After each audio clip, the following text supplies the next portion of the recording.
কি ধরনের ঝাঁকুনি দেবেন যে এক ঝাঁকুনি যথেষ্ট, এবং এইমাত্র যেটি আসলো সেটি হচ্ছে এমন কোনো পদক্ষেপ দেবেন না যেন ফ্যাসিবাদ আবারও ফিরে আসার সুযোগ পায়? 2 মিনিট। আবারও ধন্যবাদ আপনাকে।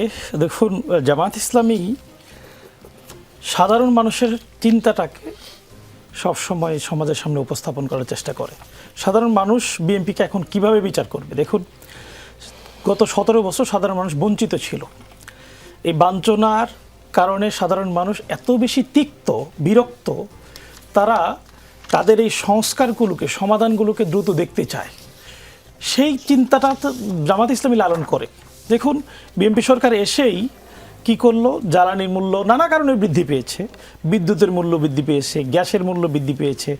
এগুলো একেবারে নিত্যদিনের সাধারণ মানুষের বিরক্তির কারণ হয়ে দাঁড়িয়েছে। এই মূল্য বৃদ্ধির মধ্য দিয়ে বিএনপির যেই জনপ্রিয়তা নিয়ে সরকার ক্ষমতায় এসেছিল, সেই জনপ্রিয়তা আদৌ আছে কি না এটা নিশ্চিতভাবে প্রশ্নের মুখে পড়েছে। একই সাথে জামাত ইসলামীর হিসাব যদি আপনি বলেন, জামাত ইসলামী গত নির্বাচনে 31.76% ভোট পেয়েছে, যেটা ভোটের হিসাবে কয়েক কোটি ভোট জামাত ইসলামী ইতিমধ্যে পেয়েছে। 68টি সিট পাইলেও জামাত ইসলামী 109টি আসনে একেবারে 10,000-এর কম ভোটে হেরেছে।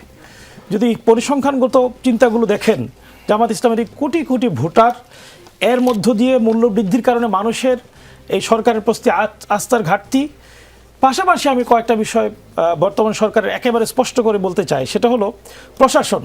যে প্রশাসনকে আমরা আজকে লালন করছি, এই প্রশাসন শতভাগ না হইলেও সিংহভাগ বলা যায় ফেসিবাদের আদলে গড়ে তোলা, ফেসিবাদের তৈরিকৃত প্রশাসন। দ্বিতীয় হলো, যার মধ্য দিয়ে সরকার আসলে টিকে থাকার চেষ্টা করে, আন্দোলন সংগ্রাম দমানোর চেষ্টা করে, সেটা হলো আইনশৃঙ্খলা বাহিনী। আইনশৃঙ্খলা বাহিনীর আমি বলবো এখন পর্যন্ত একেবারে 90% বেশি সেই ফেসিবাদের চিন্তাকে লালন করে, ফেসিবাদদের ফিরিয়ে নিয়ে আসার জন্য এখন পর্যন্ত তারা স্বপ্ন দেখে। সুতরাং এই সরকারকে ঝাঁকুনি দিয়ে ফেলে দেওয়া এটা খুব অস্বাভাবিক কিছু না, এটা সিদ্ধান্তের ব্যাপার শুধু, আর কিছুই না। সুতরাং জামাত ইসলামী চাচ্ছে, ইতিমধ্যে আপনারা যদি খেয়াল করেন, জামাত ইসলামী আমির ডক্টর শফিকুর রহমান সংসদে স্পষ্ট করে বলেছে যে আমরা চাই সরকার 5 বছর পূর্ণ করুক, কিন্তু গণ আস্থাকে কোনোভাবে প্রশ্নবিদ্ধ না করে জনগণের প্রত্যাশাকে সবসময় পূরণ করে এই সরকার যেন তার সামনের দিকে আগায়, জনগণের আকাঙ্ক্ষাগুলোকে লালন করে যেন আগায়। সেই জন্য সরকারকে সঠিক পথে রাখতে জামাত ইসলামী সরকারের সংশোধনের জন্য কাজ করে। ধন্যবাদ আপনাকে।